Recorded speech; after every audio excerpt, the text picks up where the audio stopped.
చేరువచ్చిన మీ అందరికీ మరొకసారి ప్రభువుని యేసుక్రీస్తు వందనాలు సమర్పించుకున్నానండి. ఈరోజు మనం నేర్చుకుపోయే అంశం ఏంటంటే, దేవుడు మనల్ని ఎలా ఉండాలని కోరుకుంటున్నాడు.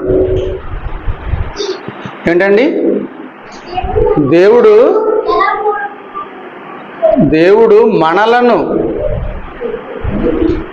మనలను ఎలా ఉండాలని కోరుకుంటున్నాడు అన్న అసలు దేవుని యొక్క ఉద్దేశం ఏంటి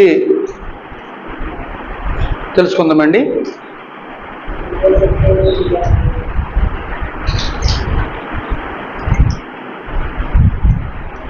దేవుడికి కోరుకున్నాడు అంటారా మనల్ని ఇలా ఉండాలని? ఏమైనా ఉందంటారా లేదంటారా? ఏమండి, దేవునికి ఏమైనా కోరిక ఉందంటారా? మనం ఇలా ఉండాలని ఏమైనా ఉద్దేశం ఉందంటారా లేదంటారా? దేవుని యొక్క ఉద్దేశం తెలియకుండానే చాలామంది అలాగే జీవించేస్తున్నారండి. అసలు దేవుని యొక్క సంకల్పం ఏంటి, అసలు దేవుని యొక్క ఉద్దేశం ఏంటి, అసలు మనల్ని ఎలా ఉంచాలనుకుంటున్నాడో అన్న దాని గురించి తెలియకుండా చాలామంది ఉన్నారు. కానీ మనం కూడా అసలు ఎలా ఉండాలని కోరుకుంటున్నాడో ఈరోజు పరిశుద్ధ లేఖనం ద్వారా తెలుసుకుందామండి. ఎఫెసీయులకు రాసిన పత్రిక 1వ అధ్యాయము 4 నుంచి అది 4, 5, 6 కలిసే ఉంటాయండి. 7 దాకా చదువుకుందాము. ఎట్లనగా తన ప్రియునియందు తాను ఉచితముగా మనకు అనుగ్రహించిన తన కృపామహిమకు కీర్తి కలిగినట్లు. ఎవరిని యందు? తన ప్రియునియందు అంటే యేసుక్రీస్తునందు, ఆయన కుమారుని యందు ఆయన కృపామహిమ కీర్తి కలగడానికి తన చిత్త ప్రకారమైన దయా సంకల్పం చొప్పున. ఇది ఎవరి చిత్తం అండి? ఇది దేవుని చిత్తం. దేవుని చిత్తం వలన చిత్త ప్రకారమైన దయా సంకల్పం, ఆయన సంకల్పం, ఆయన ఉద్దేశంలో ఆయన చిత్తం ఉందన్నమాట. దేవుని యొక్క చిత్తం ఉంది. అది తన ప్రియుని యందు తాను ఉచితంగా మనకు అనుగ్రహించి తన కృపామయము కీర్తి కలగాలనే ఉద్దేశంతో ఆయన ముందుగానే ఆయన ఉద్దేశం కలుగున్నాడు అనమాట. ఆయన సంకల్పం కలుగున్నాడు. ఎలాగా? యేసుక్రీస్తు ద్వారా తనకు కుమారులుగా స్వీకరించుటకై. ఏమండి? యేసుక్రీస్తు ద్వారా తనకు కుమారులుగా స్వీకరించుటకై, కుమార్తెలు కనుకొని స్వీకరించుటకై. ఓన్లీ కుమారులే కదండి, కుమార్తెలను కూడా ఆయన ఉద్దేశం అండి. మన యేసుక్రీస్తు కుమారులమే కాదండి. ఎప్పుడయ్యామండి యేసుక్రీస్తు కుమారులుగా? ఇప్పుడు కడగబడినప్పుడు, ఆయన రక్తంలో కడబడి మన బాప్తిసం పొందినప్పుడు ఆయన కుమారులుగా అయ్యాము. క్రైస్తవులు కూడా ఎప్పుడయ్యారు? క్రైస్తవులు కూడా క్రీస్తు సంఘం ఏర్పడి, అపోస్తలుల గారి 2వ అధ్యాయంలో క్రీస్తు సంఘం ఏర్పడినప్పుడు పేతురు గారు ప్రసంగం చేసినప్పుడు బాప్తిసం వాళ్ళు యేసుక్రీస్తు వారిని సిలువ వేశారని మీరు చెప్పినప్పుడు వాళ్ళ మనసును నొచ్చుకుని 3000 మంది బాప్తిసం పొందడం, సంఘంలో చేర్చుకోవడం, ఆ సంఘం విస్తరిస్తూ ఉండగా అపోస్తలుల కార్యములు 11వ అధ్యాయం 26వ వచనంలో అక్కడ శిష్యులందరూ ఒక సంవత్సరం అంతా సంఘములో ఉండి ప్రార్థన చేస్తుంటే అప్పుడు క్రైస్తవులు అనబడ్డారండి. తీయండి ఒకసారి అపోస్తలుల కార్యములు 11వ అధ్యాయము 26వ వచనం.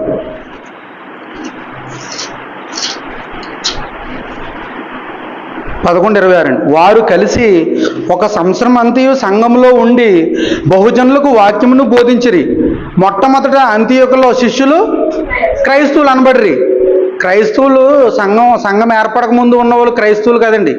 వాళ్ళకి లేదండి. ఇశ్రాయేల్కి క్రైస్తవులు కదండి. వాళ్ళు చాలామంది ఇశ్రాయేల్ క్రైస్తవులు అంటారు. క్రైస్తవులు అంటే మనమండి. క్రీస్తుని పోలి నడుచుకునేవారు మనమండి. క్రీస్తు స్వరూపము మనంది ఏర్పడాలని దేవుని సంకల్పం ఉన్నాడండి. దేవుని యొక్క ఉద్దేశం ఉందన్నమాట.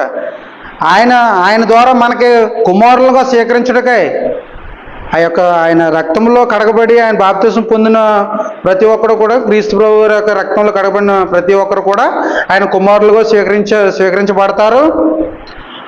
సంఘం ఏర్పడిన కాడి నుంచి వాళ్ళు కలిసి యొక్క వాక్యమును బోధించడంలో అప్పుడు వాళ్ళ శిష్యులు క్రైస్తవులు అనబడ్డారు అనమాట.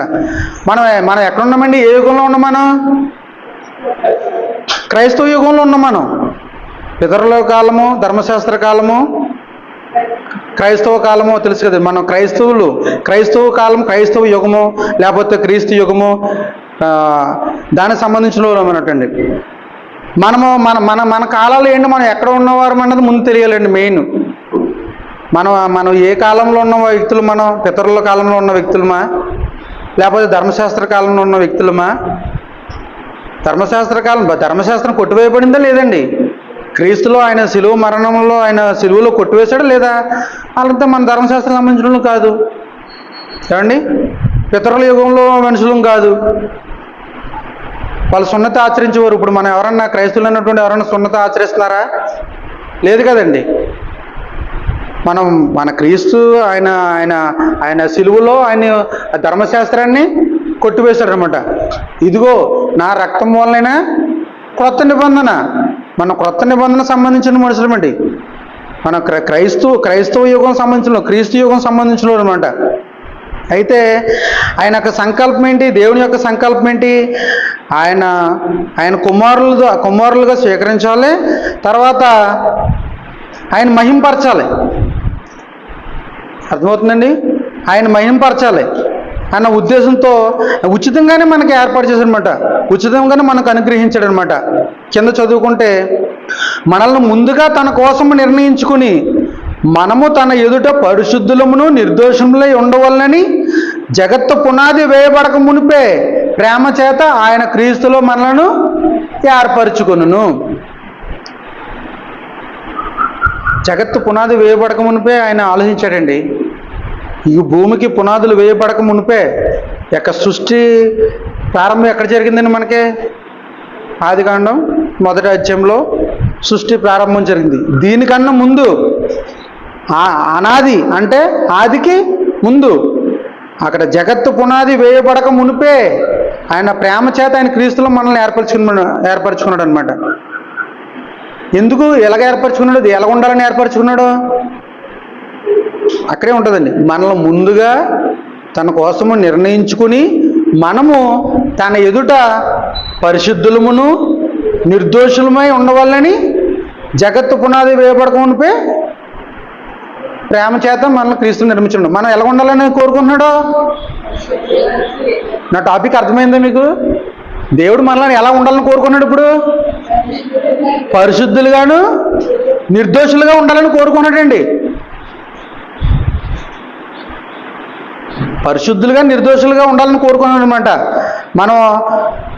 మనం తల్లి గర్భంలో మనం పుట్టినప్పుడు మన పరిశుద్ధులమో కాదండి, పరిశుద్ధంగానే ఉంటారు. వాళ్ళు ఏమీ తెలియదు. వాళ్ళకి పాపం అంటే తెలియదు. అసలు ఏమీ వాళ్ళకి ఒకళ్ళని ద్వేషించాలని తెలీదు.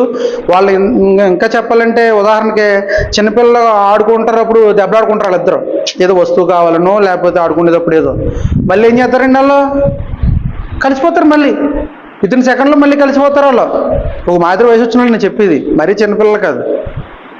వాళ్ళు 8 ఇయర్స్ లేదా 6 ఇయర్స్ వాళ్ళు కొట్టుకున్నా మళ్ళీ కలిసిపోతారు. అంటే వాళ్ళకి ఏంటి? వాళ్ళకి ద్వేషాలు లేవు. వాళ్ళకి ద్వేషించే గుణం ఉండదు. వాళ్ళకి ప్రేమ కలిగి ఉంటారు, ప్రేమతోటి ఉంటారు. వాళ్ళు కలిసిపోతూ ఉంటారు. మళ్ళీ రారా అంటారు. వాళ్ళు ఆయన కుట్టేసినా ఏడిసినా ఆ క్షణమే జస్ట్ వితిన్ సెకండ్లో మళ్ళీ కూడా రారా ఆడుకుందామంటారు, లేకపోతే ఆ నీటి కలిసిపోయి ఆడుకుంటూ ఉంటారు. అదే అంటున్నారు, మీరు బిడ్డల వంటి వారైతేనే కానీ పరలోక రాజ్యం ప్రవేశించలేదన్నమాట. మరి దేనికి వర్తిస్తుంది అది? స్వభావం అండి. మనం పెద్దలమైపోయాం. ఇప్పుడు మన బిడ్డలం అవుతామా? ఆ వయసుకి వెళ్ళాం కదండి. కానీ మనం ఏం చేసుకోవాలి? స్వభావాన్ని మార్చుకోవాలి. ఒక వ్యక్తి ఉన్నాడు కదండి, నికోదేముకి అలా ఆయనకి అర్థం అవ్వలేదు. ఆయనకి యేసుక్రీస్తు గారు అన్న మాట అర్థం అవ్వలేదు. ఆయనకి నిత్యజీవం పొందాలంటే నేను ఏం చేయాలని చెప్పేసి అడుగుతాడు. ఎవరిని అడుగుతాడండి? యేసుక్రీస్తుని అడుగుతాడు. అప్పుడు ఏమంటాడు ఆయన? ఇదేంటి, నేను ఇంత వయసు వచ్చింది, నేను మళ్ళీ వెళ్ళి నేను నా తల్లి గర్భంలోంచి మళ్ళీ నేను పుట్టాలా అని అనుకుంటాడు అతను. అసలు ఆ ఉద్దేశం అంటే ఆయనకి అర్థం అవ్వలేదు. అది ఆయన ఉద్దేశం అలా అర్థం అవ్వలేదు అనమాట. ఆయన రక్తంలో కడగబడితే ఆయన క్రొత్త జనం పొందినట్టే. నువ్వు బాప్తిసం పొందిన కార్యక్రమంలో 2 కార్యక్రమాలు జరుగుతున్నాయి. ఏంటి? అప్పుడు దాకా నువ్వు ఏదైతే చేసావో మీ అపరాధముల చేతను పాపముల చేతను చచ్చిన వారై ఉండగా, ఎపిసిల్ రాసిన పత్రిక 2వ అధ్యాయం 1వ వచనంలో ఉన్నమాట అది.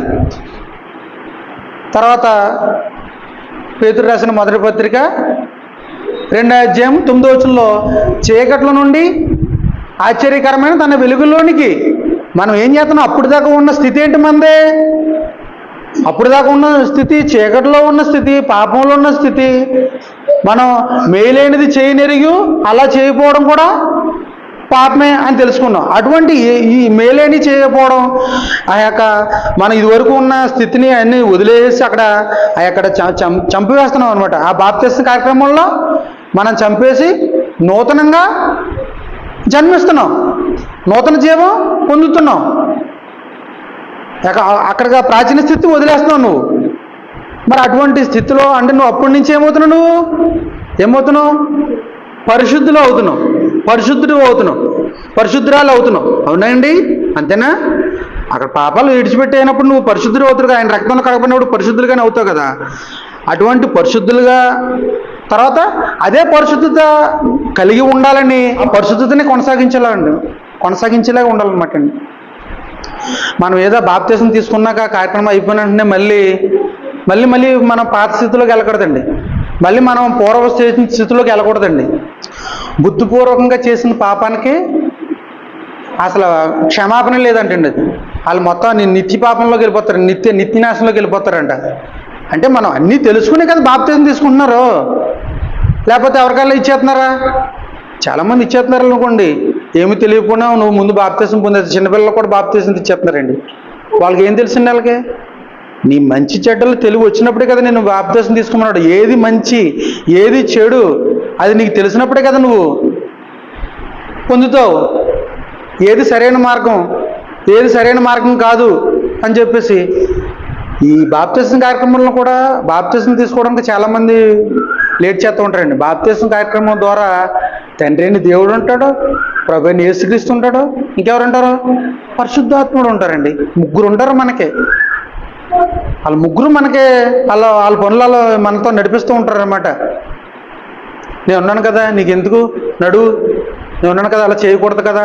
మనసాక్షి కూడా గర్దిస్తూ ఉంటుంది అనమాట. నువ్వు ఏంటి నువ్వు ఇలాగ ఆలోచిస్తున్నావు, నువ్వు చేసి తప్పు కదా, నువ్వు ఆల్రెడీ నీ పాపాలను ఒప్పుకుని నువ్వు బాప్తిసం పొందావు కదా, నువ్వు ఇలాగ ఆలోచిస్తున్నావు ఏంటి అని చెప్పేసి మనసాక్షి గర్దించదంటారా? గర్దిస్తుంది కంపల్సరీ.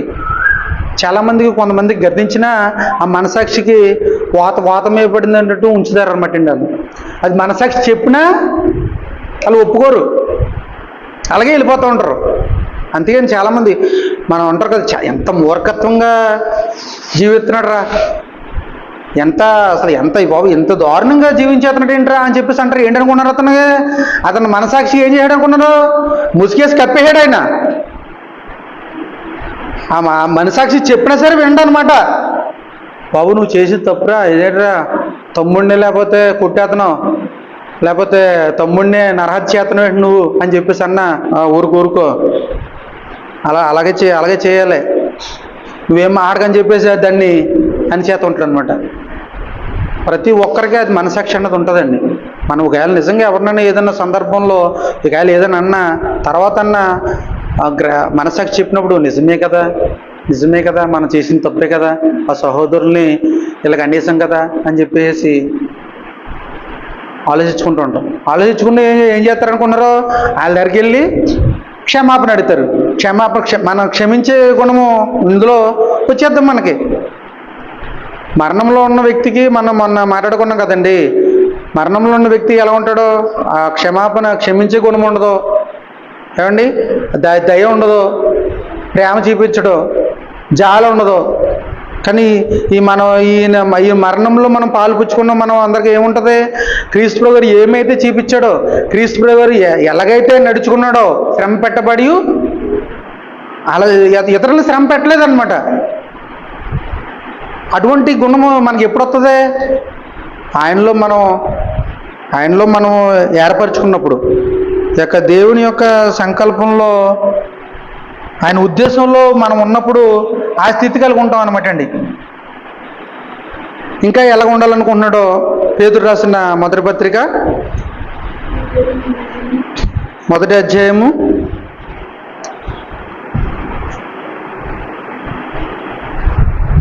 1 రాసి తీస్తున్నారండి.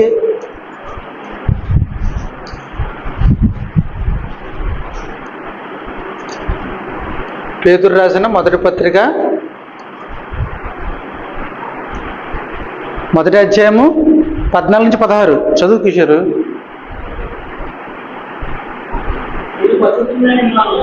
నేను పరిశుద్ధుడిగా ఉన్నాను కనుక మీరును పరిశుద్ధులై ఉండడని వ్రాయబడి ఉన్నది. నేను పరిశుద్ధుడై ఉన్నాను గనుక మీరును పరిశుద్ధులై ఉండడని వ్రాయబడి ఉన్నది. కాగా మీరు విధేయులకు పిల్లలై మీ పూర్వపు అజ్ఞాన దశలో మీకుండిన ఆశలను అనుసరించి ప్రవర్తింపక మిమ్మల్ని పిలిచిన వారు పరిశుద్ధుడై ఉన్న ప్రకారము మీరును సమస్త ప్రవర్తన యందు పరిశుద్ధులై ఉండుడి. పూర్వపు అజ్ఞాన దశలో, అప్పుడు జ్ఞానం లేదు, ఆ దశలో నుంచి అటువంటి ఆశలను అనుసరించి ప్రవర్తింపకూడదండి. ఇంకా మన పరిశుద్ధత మనం పొందేసిన వ్యక్తి మళ్ళీ నువ్వు పూర్వపు అజ్ఞాన దశలోకి నువ్వు వెళ్ళకూడదు. ఆశలను అనుసరించి ప్రవర్తింపక మిమ్మల్ని పిలిచినవాడు పరిశుద్ధుడే ఉన్న ప్రకారము. పిలిచినవాడు పరిశుద్ధుడే కదండి, ఆయన పరిశుద్ధుడే కాబట్టి ఆయన పరిశుద్ధుడు కాబట్టి నేను పరిశుద్ధుడినే ఉన్నాను. అందుకంటాడండి నేను పరిశుద్ధుడిని. ఇక పరలోకంలో కూడా దేవదూతలు ఏమని అంటాయండి? పరిశుద్ధుడు అనే ప్రతి గానములతో నిత్యం పొగుడుతున్నారంట.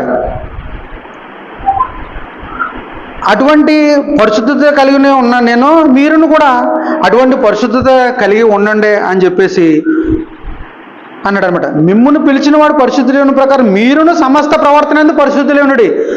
ప్రవర్తన విషయంలో ఏమండి, మనం ప్రవర్తన విషయంలో ఎలా ఉండాలి? పరిశుద్ధులుగా ఉండాలండి. మనం నడిచే నడకలు అయితేనేమి, లేకపోతే మనం చూపే ప్రేమలు అయితేనేమి, ప్రతి విషయంలో నేను పరిశుద్ధుడిని, మీరు పరిశుద్ధుడిగా ఉండమని అంటున్నాడు. మీ ప్రవర్తన విషయంలో, ప్రతి విషయంలో ప్రవర్తన విషయంలో మీరు జాగ్రత్తగా చూసుకునండి, పరిశుద్ధంగా ఉండండి అని తెలియపరుస్తుందన్నమాట. ఎఫెసీయులకు రాసిన పత్రిక 1:5 పరిశుద్ధులుగా నిర్దోషులుగా ఉండాలని. 2 పేతురు రాసిన మొదటి పత్రిక మొదటి అధ్యాయము 14 నుంచి 16 వరకు ఏంటి? మీ ప్రవర్తనల విషయంలో పరిశుద్ధులుగా ఉండండి. తెస్సలోనికీయులకు రాసిన మొదటి పత్రిక 4వ అధ్యాయము 7వ వచనం.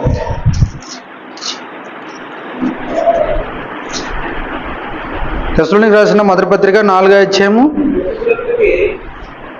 పరిశుద్ధులగుటకే దేవుడు మనల్ని పిలిచిన కానీ అపవిత్రులుగా ఉండుటకు పిలవలేదు. ఈయన ఏం చెప్తున్నాడండి? తెస్సలోనికీ సంఘానికి ఏం చెప్తున్నాడు అపోస్తలుడైన పౌలు? ఏమండి చెప్పండి. పరిశుద్ధులగుటకై దేవుడు మనల్ని పిలిచిన కానీ అపవిత్రులుగా ఉండుటకు పిలవలేదు. ఈ తెస్సలోనికీయుల సంఘాలకు రాస్తున్నాడు అనమాట అండి. మనం వచ్చాము దేనికోసం వచ్చాము? పరిశుద్ధులు అవ్వడానికే దేవుడు మనల్ని పిలిచాడు రా బాబు. అంతేగాని మళ్ళీ అపవిత్రులుగా ఉండిపోతారని, లేకపోతే అపవిత్రతలో ఉండిపోతారని, లేకపోతే ఆ పాపస్థితిలో ఉండిపోతారని కాదు. పరిశుద్ధులుగా ఉండడానికే పిలిచాడు అని చెప్పేసి అన్నాడు అనమాట అండి. ఈ రోజున కూడా బాప్తిసం తీసుకున్న వ్యక్తులు చాలామంది కూడా మళ్ళీ ఆ బాప్తిసం దాన్ని కార్యక్రమాన్ని విడిచిపెట్టేసి మళ్ళీ తప్పులు చేసేస్తున్నారు. అలా అపవిత్రులు అయిపోతున్నారు, పవిత్రంగా ఉండలేదండి వాళ్ళు. మళ్ళీ అలాగే మళ్ళీ ఏంటంటే సాతానికి వాళ్ళ ఆత్మనే అప్పగించేసుకుంటున్నారు అనమాట. కఠినలు అయిపోతున్నారు, ప్రేమ చూపించరు, ద్వేషం కలిగి ఉంటారు. వాళ్ళు జాలి ఉండదు, దయ ఉండదు, తగ్గించుకునే స్వభావం ఉండదు. ఏమండి వాళ్ళు ఇష్టానుసారంగా జీవించేస్తారనమాట. అలా ఉండకూడదండి. మనం అపోస్తలుడైన పౌలు గురి చూడని వల్ల మనం పరిగెత్తకూడదు అనమాట అండి. మనం ఏదైతే కలిగి ఉన్నామో దానికి మనం ఆ గురి వెళ్ళాలనంటే ఎప్పుడు కూడా అదే పరిశుద్ధత కలిగి ఉండాలన్నమాట, ఎప్పుడు కూడా. అంతేగాని ఆ పరిశుద్ధతనే కొంత మట్టుకు పరిశుద్ధతగా ఉంటాం, లేదా కొంత మట్టుకు ఉండం. 100 మార్కులకి 35 మార్క్స్ వస్తే పాసు. కానీ ఈయన చెప్పి లెక్కలుగా అండి 100కి 100 ఉండాలండి. ఇది మళ్ళీ సగం వచ్చి సగం దాకా 35 మార్కులు వచ్చి, లేకపోతే ఈ జీవితకాలంలో సగం దాకా దేవుడిని బాగానే తెలుసుకున్నాడు రా, దేవుడు అంటే అన్నీ తెలుసుకుని దేవుడికి అన్నీ అర్పించాడు రా, దేవుడు నిజంగా దేవుని స్వరూపం ఈయన ఉన్నట్టే ఉన్నాడు రా, క్రీస్తు స్వరూపం ఈయన ఎందు ఏర్పడినట్టే ఉన్నాడు రా అని చెప్పేసి అని మళ్ళీ అక్కడి నుంచి సగం అయిపోయాక మళ్ళీ వేరే స్థితికి వెళ్ళిపోయాడు అనుకో, ఏమవుతుంది? అది చేసిందంతా కూడా వృధా అయిపోతుంది. ఇప్పుడు 9 ఆజ్ఞలని, ఇప్పుడు 10 ఆజ్ఞలు ఉన్నాయండి. 9 ఆజ్ఞలన్నీ పాటించేసి మరి ఒక్క ఆజ్ఞలు తప్పిపోతే ఏమన్నాడు? ఆజ్ఞలన్నిటిలో నుంచి తప్పిపోయినట్టు అన్నాడు. ఆ మాట ఉంది కదండి. ఆ మాట 10 ఆజ్ఞలు 9 ఆజ్ఞలు పాటించేంత మాత్రాన ఆజ్ఞను పాటించేశాడండి. 9 ఆజ్ఞలు పాటించాడు, కానీ ఇంకో ఆజ్ఞ పాటించలేదు అనుకోండి, ఈ చేసిన 9 ఆజ్ఞలు అన్నిటిలో మొత్తం ఈ 10 ఆజ్ఞలు కూడా మొత్తం ఫెయిల్ అయిపోయినట్టే. ఆయన ఆజ్ఞ ఏంటి? కొత్త నిబంధనలు ఆయన ఆజ్ఞ ఏంటి చెప్పండి? నిన్ను వల్ల నీ పొరుగువాడిని ప్రేమించడం అనేది ప్రధానమైన ఆజ్ఞ. ఆయన ఆజ్ఞల్లో ఏముంటుంది? ఆ యొక్క నీ పొరుగువాడిని ప్రేమించడం ఆజ్ఞల్లో మన నరహత్య చేయకూడదన్న మాట ఉంటుంది, అందులో వ్యభిచరించొద్దన్న మాట ఉంటుంది, దొంగతనం చేయొద్దన్న మాట ఉంటుంది. నువ్వు ప్రేమ కలిగి ఉన్నావు అనుకో, నువ్వు నీ సహోదరుల ఇంట్లో ఏమన్నా దొంగతనం ఏం చేయడానికి పూనుకుంటావా? నువ్వు ప్రేమ కలిగి ఉన్నావు అనుకో, నరహత్య చేయడానికి నీ మనసు ఏం ప్రేరేపిస్తుందా? ప్రేరేపించదు కదా. ఆ ప్రేమ కలిగి ఉన్నప్పుడు ఇటువంటి చేయమన్నమాట. అది ఏంటన్నా ఆజ్ఞ. అది ప్రేమించడం అనేది కూడా ఆజ్ఞ. మనం దశలోనికి పత్రికలు ఏంటంటే పరిశుద్ధులగుటకై దేవుడు మనల్ని పిలిచాడు అనమాట. అలాగా పరిశుద్ధులుగానే మనం జీవించాలన్నమాట. తిమోతి రాసిన 2వ పత్రిక చూడండి. తిమోతి రాసిన 2వ పత్రిక 1వ అధ్యాయం 10వ వచనం. తిమోతి రాసిన 2వ పత్రిక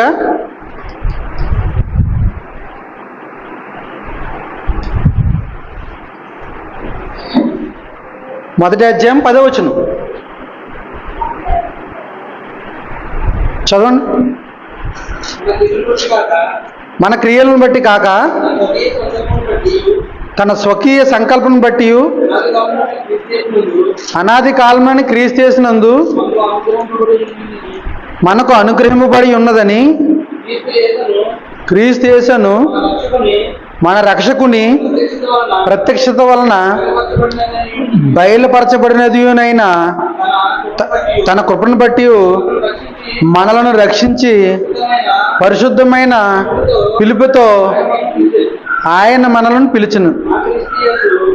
ఆ క్రీస్తు యేసు మరణమును నిరర్ధకము చేసి జీవమును అక్షయతను సువార్త వలన వెలుగులోనికి తెచ్చింది.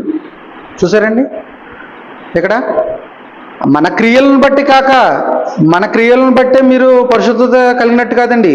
తన స్వకీయ సంకల్పం బట్టి అనాది కాలం క్రీస్తు చేసినది మనకు అనుగ్రహింపబడినది. దేవుని యొక్క సంకల్పం జగత్తు పునాది వేయబడక మునిపే క్రీస్తులో మనల్ని ఏర్పరచుకున్నాం అన్న మాటను చూస్తారా?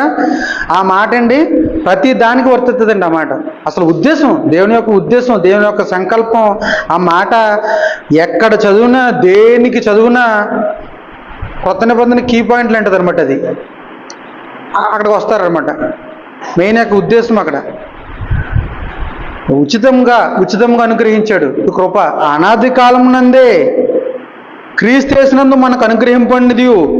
క్రీస్తు యేసును మన రక్షకుని ప్రత్యక్షత వలన బయలుపరచబడినదేనా. ఆయన రక్షకుని ప్రత్యక్షత ఎలా బయలుపరచబడిందండి? ఎక్కడ బయలుపరచబడింది? ఎక్కడ బయలుపరిచింది? సిలువలో ఆయన బయలుపరచబడ్డదన్నమాట. ఆయన సిలువ మరణం జరగకపోతే ఏమవుతుంది? క్షమాపణ అనేది ఉండదు, మనం రక్షింపడం. కానీ ఆ యొక్క ఉద్దేశం ఏంటి? అసలు మనం ఈ లోకంలో అనుభవించడం కోసం గురించి కాదు కదా.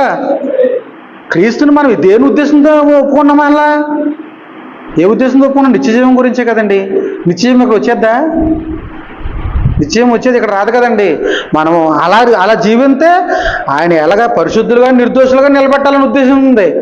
ఆయన క్రీస్తు న్యాయపీఠం మీద రేపు పొద్దుట తీర్పులోకి వెళ్ళినప్పుడు మనం అక్కడ గొర్రెల్ని మేకల్ని వేరుపరిచినప్పుడు గొర్రెలు ఎవరన్నాడు? కుడి చేతన ఆశీర్వదింపబడిన వారని అన్నారు. అలాగ ఉండాలంటే నువ్వు ఎలాగ ఉండాలి? నువ్వు బాప్తిస్మం పొందిన కాడి నుంచి కూడా ఆయన ఆ పాపాలను నువ్వు కడిగేస్తున్న స్థితి నుంచి కూడా నువ్వు ఎప్పుడు కూడా పరిశుద్ధులుగానే ఉండాలి. నీ ప్రవర్తన విషయంలో పరిశుద్ధులుగానే ఉండాలి. మా ప్రవర్తన అంటే ఏమొస్తాయి? అన్నీ వస్తాయి. నువ్వు నడిచే నడక అయితేనేమి, లేకపోతే నువ్వు చూపు అయితేనేమి, లేకపోతే నువ్వు ప్రేమ విషయం అయితేనేమి, ప్రతి విషయం వస్తుంది. నువ్వు అలాగా ఉండాలి. అలా లేకుండా మనం మన ఇష్టానుసారంగా బాప్తిస్మం పొందేసి చాలు అని చెప్పేసి మన ఇష్టం ఎలా పడితే అలా ఉంటే నిత్యరాజ్యం వచ్చేద్దండి? నిత్యం వచ్చేద్దా? రాదు. మన దేవుడు ఎలాగైతే మీరు పరిశుద్ధులుగా ఉండాలన్నాడు, నేను పరిశుద్ధుడిని, మీరు పరిశుద్ధంగా ఉన్నప్పుడు నువ్వు పరిశుద్ధంగా ఉండాలి అంతే. ఇంకా మళ్ళీ రెండో ఆప్షన్ ఏం లేదు. సగం దాకా చేస్తాను, కొన్ని రోజులు ఉంటాను, కొన్ని రోజుల తర్వాత నేను ఉండను. అసలు వీళ్ళకి అసలు అర్థం అవ్వలేదండి. వీళ్ళందరూ కూడా మొత్తం అందరిని తీసుకెళ్ళి ఆ యొక్క వాళ్ళకి ఏర్పాటు చేసిన ఆ నరకంలో పడేయడానికే, అపవాదికిని వారి దూతలకును ఏర్పరిచిన యొక్క ఆ నరకంలోకి మీరు పొండి అంటారనమాట. ఎడమ చేతున ఉన్న వారిని అలా చేసేస్తున్నారండి. ఆ ప్రకారం చేసేస్తున్నారు అనమాట. పరిశుద్ధుల గుట్టకై దేవుడు మనల్ని పిలిచాడనమాట. పరిశుద్ధులుగా ఉండాలనే దేవుడు మనల్ని పిలిచాడు. రోమీయులకు రాసిన పత్రిక 1వ అధ్యాయం 7వ వచనం, అది 1, 2 మొత్తం 7 అన్ని కలిపి ఉన్నాయండి.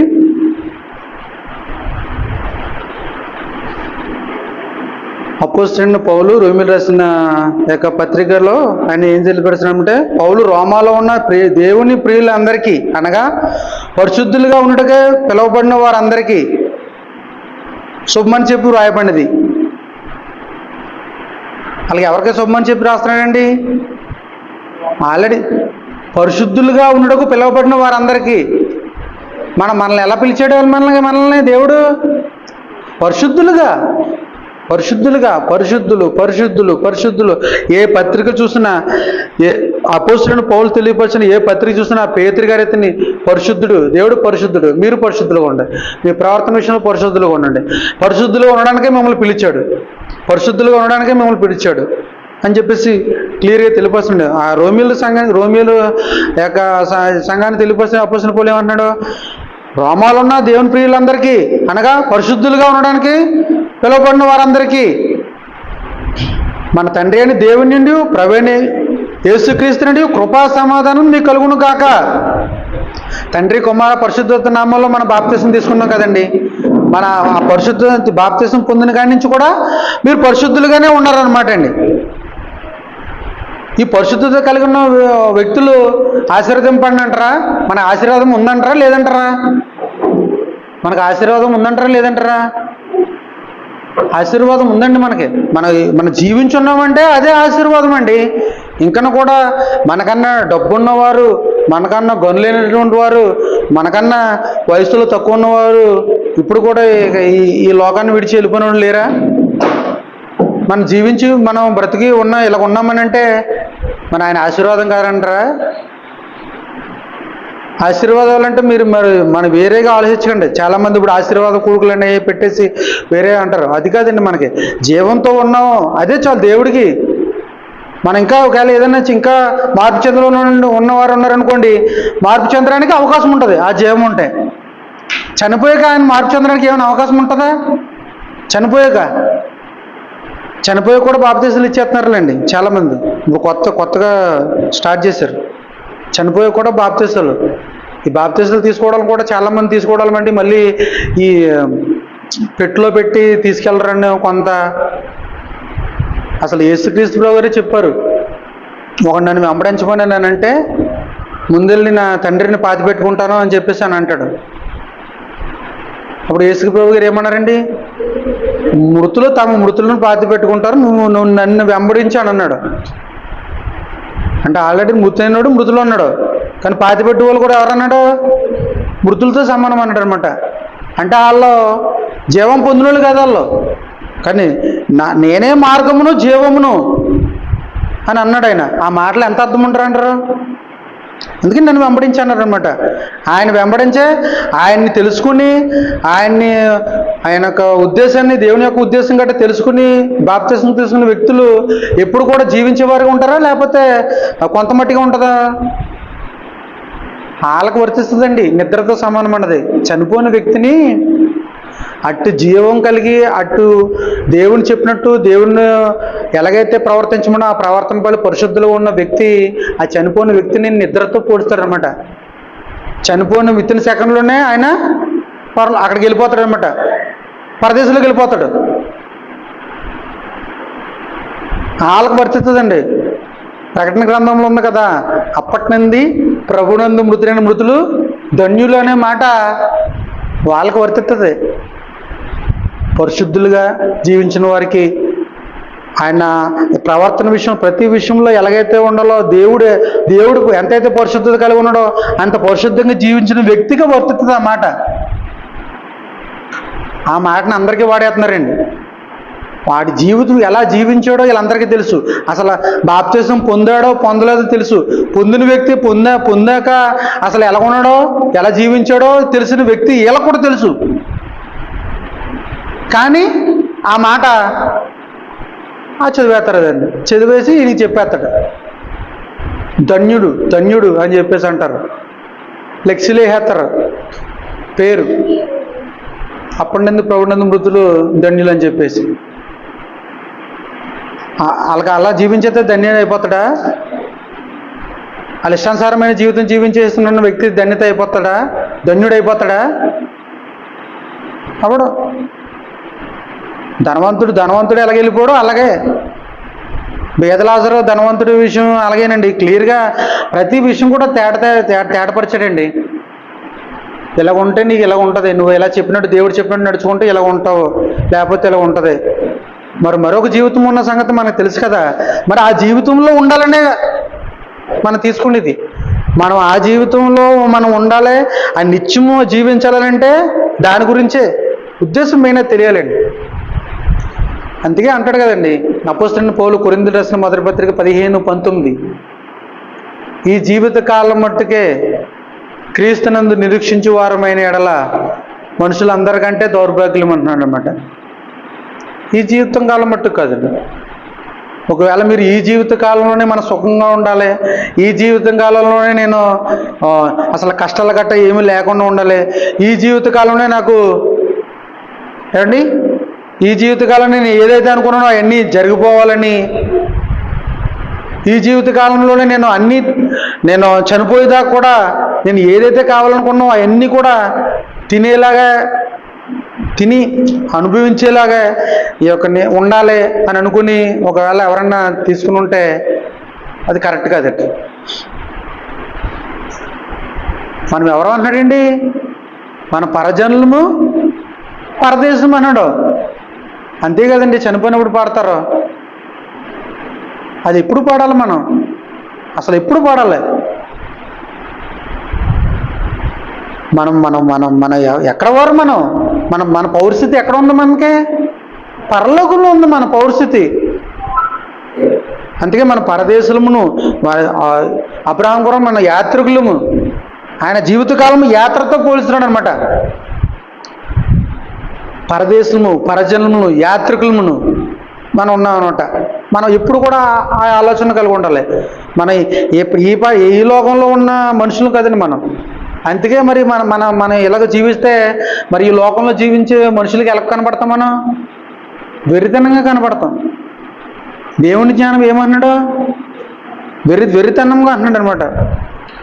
ఈ లోకంలో నశించిపోయే వారికి వాళ్ళకి వెరితనంగానే కనపడుతుందండి. అలాగే వాళ్ళకి ఎక్కడికి మనం వెరితనంగానే కనపడతాం వాళ్ళ దృష్టిలో. కానీ దేవుని దృష్టిలో మంచిగానే ఉంటాం. కానీ వీళ్ళు అక్కడతో అయిపోతారు. చనిపోయాక అక్కడతో అయిపోతారు. వాళ్ళు ఎంతేళ్ళు నరకానికి వెళ్ళిపోతారు. మనం అక్కడ జీవిస్తూ ఉంటాం. నిత్యం జీవించేవారుగా ఉంటాం అనమాట. ఇంకా కొన్ని వచనాలు ఉన్నాయండి. పేతురు రాసిన మొదటి పత్రిక 3వ అధ్యాయము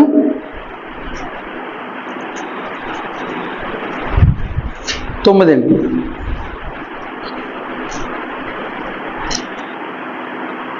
ఆశీర్వాదమునకు వారసులవుటకు మీరు పిలువబడితే గనుక కీడుకు ప్రతి కీడైనను దోషణకు ప్రతి దోషణైన చేయక దీవించుడి. ఆశీర్వాదమునకు వారసులవుటకే, ఆశీర్వాదం పొందడానికి మనం వారసులమండి. ఆయన ఆశీర్వాదం పొందాలనంటే నువ్వు ఆ వారసుడు.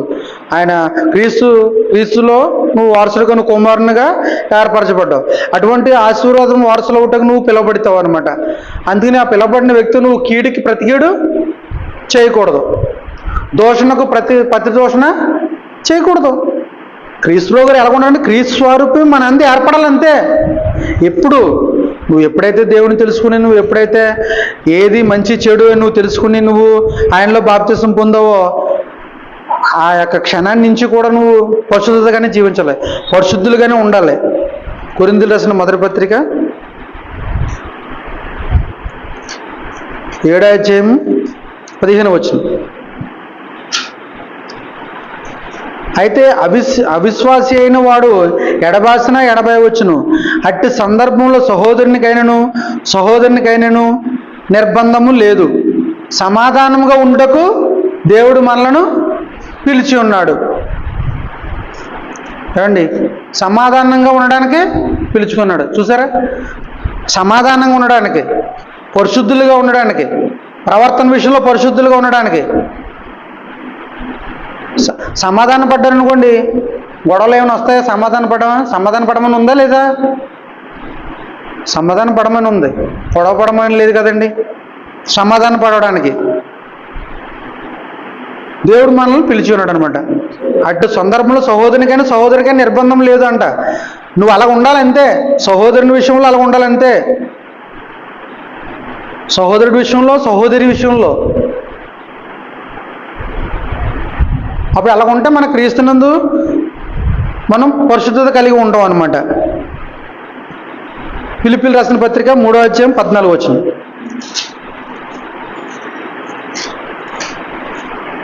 ఫిలిప్పీయులకు రాసిన పత్రిక 3:14. క్రీస్తు యేసునందు దేవుని ఉన్నత పిలుపునకు కలుగు బహుమానం పొందవల్లని గురి వద్దకే పరిగెత్తుచున్నాను.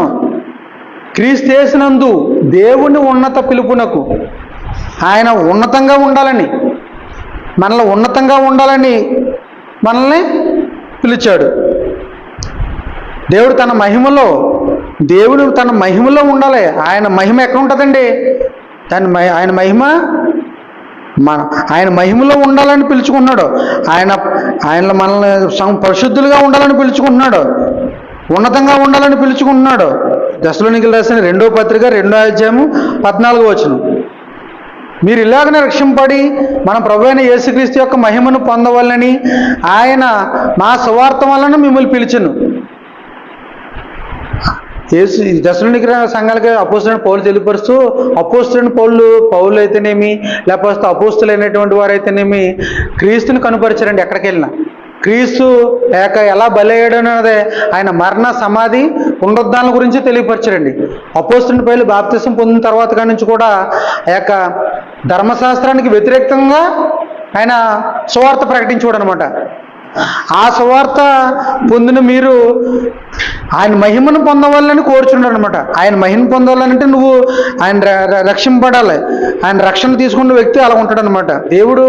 దేవుని చేసిన కార్యక్రమాలన్నీ మనం చేస్తూ ఉన్నామనుకో, ఎవరికి మహిమ? దేవునికే మహిమ. మనం నీతిమంతులుగా తీర్చాడు.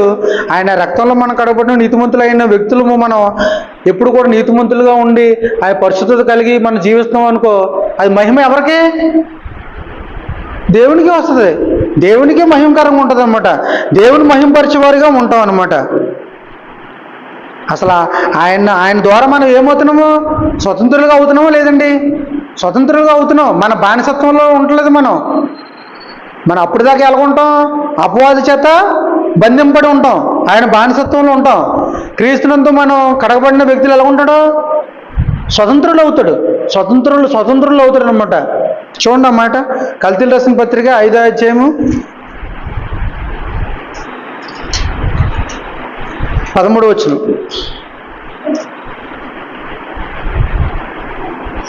సహోదరులారా, మీరు స్వతంత్రులుగా ఉండుటకు పిలువబడితిరి, అయితే ఒక మాట, ఆ స్వాతంత్ర్యమును శరీర క్రియలకు హేతువు చేసుకొనక ప్రేమ కలిగిన వారై ఒకరినొకడు దాసులైనుడి. ధర్మశాస్త్రమంతయు నిన్ను వలె నీ పొరుగువాని ప్రేమించుమను అని ఒక్క మాటలో సంపూర్ణమైనది. అయితే మీరు ఒకరినొకడు కరుచుకుని భక్షించిన ఎడల మీరు ఒకని వలన ఒకడు బొత్తిగా నశించిపోదురేమో చూచుకొనండి. ఏమన్నాడండి? స్వాతంత్రం ఇచ్చాడు. స్వాతంత్ర్యం ఇచ్చు ఆత్మ యొక్క నియమము అని చెప్పేసి అన్నాడండి. మనం స్వతంత్రులుగా ఉండడానికి పిలిచాడు. మన స్వతంత్రులు అవుతాం. మనం అప్పటిలాగా ఉన్న స్థితి, అపవాది దృష్టిలో ఉన్న వాళ్ళ మన స్వతంత్రులు అవుతాం అనమాట. ఈ స్వతంత్రుల వ్యక్తి ఎలా ఉంటాడో, ఈ ప్రేమ కలిగి ఉంటాడో, దాసులుగా ఉండడో ఇంకా అపవాదికి. ఆ స్వాతంత్ర్యము శారీరక క్రియలకు హేతువు చేసుకొనక స్వాతంత్రులుగా ఉన్నావు అని చెప్పేసి నువ్వు శారీరక క్రియలను నువ్వు నెరవేర్చుకో. అందుకే ఆ శరీర క్రియలని నెరవేర్చుకోవడానికి నువ్వు స్వతంత్రంగా చేయలేదు. నువ్వు ప్రేమ కలిగి సత్యము చెప్పడానికి, సత్యముగా ఉండడానికి, సత్య ప్రవర్తన కలిగి జీవించడానికి, లేదా నీ ప్రవర్తన విషయంలో పరిశుద్ధులుగా ఉండడానికి నువ్వు స్వతంత్రులుగా చేశాడు. అది నిన్ను వల్ల నీ పొరుగువాని ప్రేమించమన్నదే ఆ మాటకి ప్రేమ కలిగి ఉన్న మాటలో వస్తుంది అనమాట. అలాగే ప్రేమ కలిగి ఉండమని చెప్తున్నాడు అనమాట.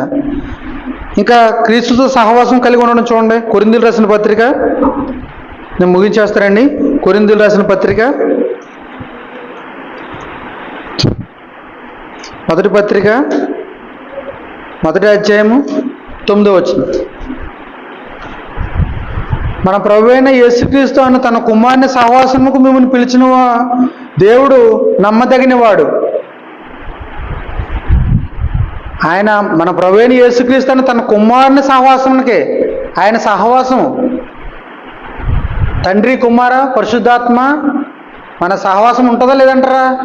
ఆయన సహవాసం కలిగిన వ్యక్తులను ఎలా ఉంటాం మనం? స్నేహితుల విషయం చూద్దామండి. ఉదాహరణకి 6 నెలలు సహవాసం చేస్తే వాడే వీడవుతాడు అంటారు. అంటే స్నేహితులు ఎలా ఉంటారో, వీడికి ఏదైతే ఆలోచన కలిగి ఉన్నాడో వీడు కూడా అది ఇంచుమించు అలాగే ఉంటుంది. బెస్ట్ ఫ్రెండ్స్ అంటారు కదండి. బెస్ట్ ఫ్రెండ్స్ ఎలాగవుతారు? వాళ్ళు ఎలాగవుతారు? ఒకే ఆలోచన. వీడు ఏదైతే అనుకుంటాడో వీడికి నిజమేరా అలా చేద్దాం అని అంటారు. వాళ్ళ ఆలోచన విషయంలో అలా ఏది చేయాలనుకుంటే ప్రతి విషయంలో, లేకపోతే టేస్ట్ విషయంలో తనేమి ప్రతి ఏదైనా అంటే వాళ్ళు బెస్ట్ ఫ్రెండ్స్ అవుతారు.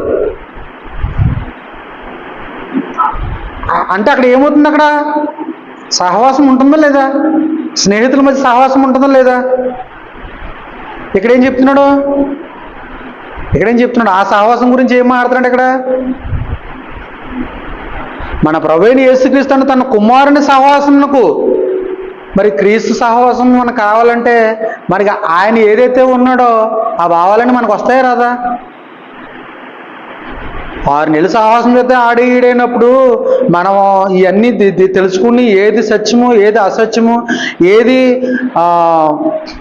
మంచి మార్గము, ఏది చెడు మార్గము ఇవన్నీ తెలుసుకుని ఉన్నప్పుడు, ఆయన సహవాసము ఉన్నప్పుడు నువ్వు ఆయన ఏదైతే కలిగి ఉన్నాడో ఆ గుణాలన్నీ నీకు వస్తాయా లేదా అని అడుగుతున్నాను నేను.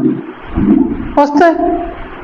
ఆయన సహవాసం ఉందనుకో, అది ఆ సహవాసానికి మిమ్మల్ని పిలిచాడు అన్నాడు దేవుడు. పిలిచినవాడు ఎవడు? తండ్రి అయిన దేవుడు. అతనే నమ్మదగిన వాడు. నువ్వు ఆ సహవాసంలో నువ్వు కలిగి ఉండి యేసుక్రీస్తు వారు ఏదైతే చేశాడో ఆయన యొక్క స్వారూప్యము నీ ఎందు ఏర్పడింది అనుకో, ఆయన నమ్మదగిన వాడు. ఆయన ఏదైతే వాగ్దానం చేశాడో ఆ వాగ్దానాలన్నీ మనం అనుభవిస్తాం. ఆ వాగ్దాన ఫలం మనం అనుభవిస్తాం అన్నమాట. మనం ఏదైతే మనకు ఏర్పాటు చేశాడో ఆ నిత్యరాజ్యంలో మనం ప్రవేశిస్తాం. చూస్తారు ఎంత అద్భుతంగా ఉందని ఆయన సహవాసం, ఆయన ఉద్దేశం. పేతురు రాసిన 2వ పత్రిక 2:9. అటువంటి సహవాసం మనం కలిగి ఉండాలన్నమాట అండి. దేవుని యొక్క స్వారూప్యం మనలో ఉండాలంటే క్రీస్తు ఏదైతే ఉన్నాడో, ఎలాగైతే ఉన్నాడో ఆ ప్రకారంగా జీవించేవారుగా ఉండాలి. పేతురు రాసిన 2వ పత్రిక 2వ అధ్యాయము 9వ వచనం.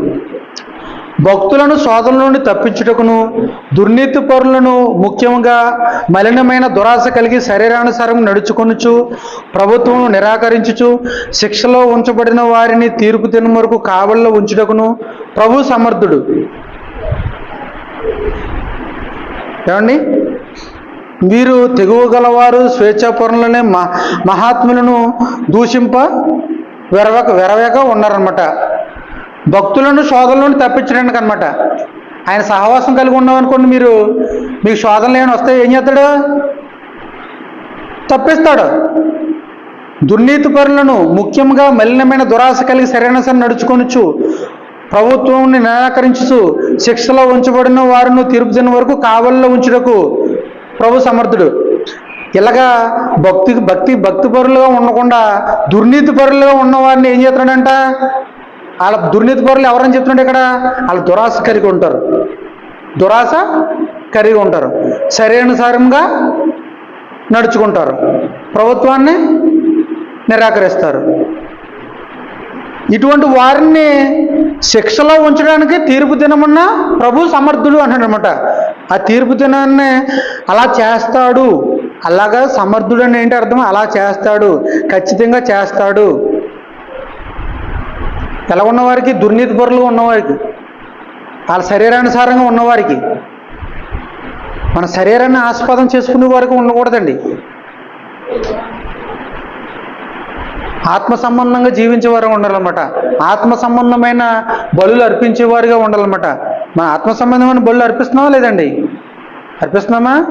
ఆత్మ సంబంధమైన బలులు అర్పిస్తున్నాం. మనం ఆత్మ సంబంధమైన బలులు అర్పిస్తూ సహవాసం కలిగి ఉండాలన్నమాట అండి.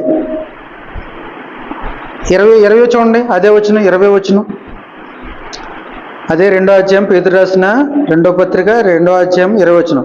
వారు ప్రభువును రక్షకుడైన యేసుక్రీస్తు విషయమైన అనుభవ జ్ఞానము చేత ఈ లోక మాలిన్యను తప్పించుకుని వారు కొనిన తరువాత మరలా వాటిలో చిక్కబడి వాటి చేత జయింపబడిన ఎడల వారి కడవరి స్థితి మొదటి స్థితి కంటే మరీ చెడ్డదగునమాట.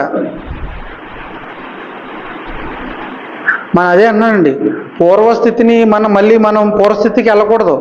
మనం ఏదైతే ఆయన ప్రభువును ఒప్పుకుని ఆయన రక్షకుడని తెలుసుకుని ఆయన మనకి పరిశుద్ధాత్ముడు మన సహాయం ఉంటాడని మనం తెలుసుకుని ఆయన బాప్తిసం పొందిన వ్యక్తులు ఈ లోకంలో ఉన్న ఈ మాలిన్యులన్నిటిని తప్పించుకుంటూ ఉండాలన్నమాట అండి.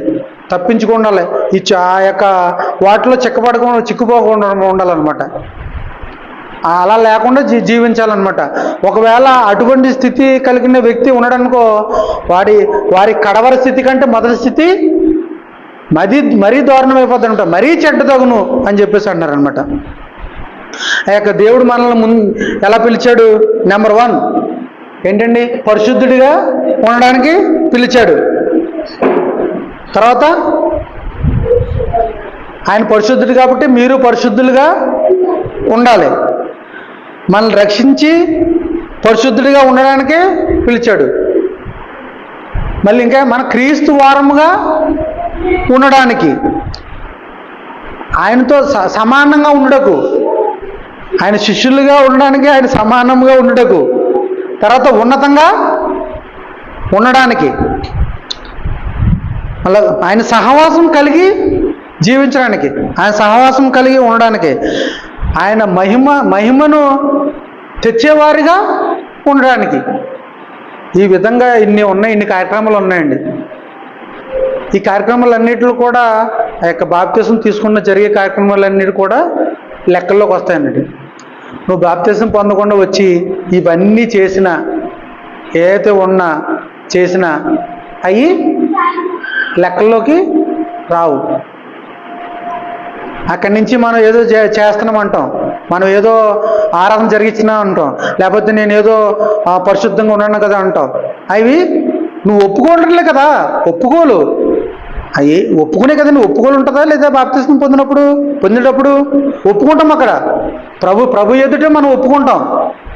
నేను ఇంకా ఆయన ప్రభువుని ఒప్పుకున్నాను, నేను ఆయన మా రక్షకుడిని ఒప్పుకున్నాను నేను అని చెప్పేసి నువ్వు తండ్రి కుమార్ పరిశుద్ధ నామంలో నువ్వు బాప్తిసం పొందుతున్నావు. అప్పటి నుంచి నీకు చేసినవన్నీ కూడా లెక్కల్లోకి వస్తాయి. ఒకవేళ ఇంకా నువ్వు ఇంకా బాప్తిసం పొందకుండా, నువ్వు ఇంకా నాకు ఇంకా టైం ఉందిలే, లేకపోతే ఇంకా నాకు సమయం ఉంది, అప్పుడు నేను ఇంకా తీసుకుంటాను, ఇంకా చేయవలసిన కొన్ని పనులు ఉన్నాయి, అవన్నీ చేసేసాక తీసుకుంటాను అని అంటే సమయం అయితే లేదు. సమయం ఉండగానే మనం సద్వినియోగం చేసుకుంటున్నాం. సమయము పోనీయకూడదు అనమాట. సమయం పోనీయకుండా సద్వినియోగం చేసుకుని ఇంకా ఒకవేళ బాప్తిసం పొందకుండా, ఇంకా ఆయన దేవుడిని తెలుసుకోకుండా ఇంకా ఎవరైతే ఉంటే వాళ్ళు రక్షణ పొందాలని, అలాగా రక్షణ తీసుకున్న వ్యక్తులు, బాప్తిసం పొందిన వ్యక్తులు పరిశుద్ధులుగాను నిర్దోషులుగా ఆ యొక్క రేపొద్దుట ఆయన సింహాసనం ఎదుట నిలబడినప్పుడు మనం యొక్క కుడి చేత ఆశీర్వదింపబడిన వారి వలె ఉండాలని నన్ను హెచ్చరించుకుంటూ మిమ్మల్ని అందరిని హెచ్చరిస్తూ ఈ నా మాటలు ముగిస్తున్నానండి. మీ అందరికీ ప్రభువుని యేసుక్రీస్తు వందనాలు సమర్పించుకున్నానండి.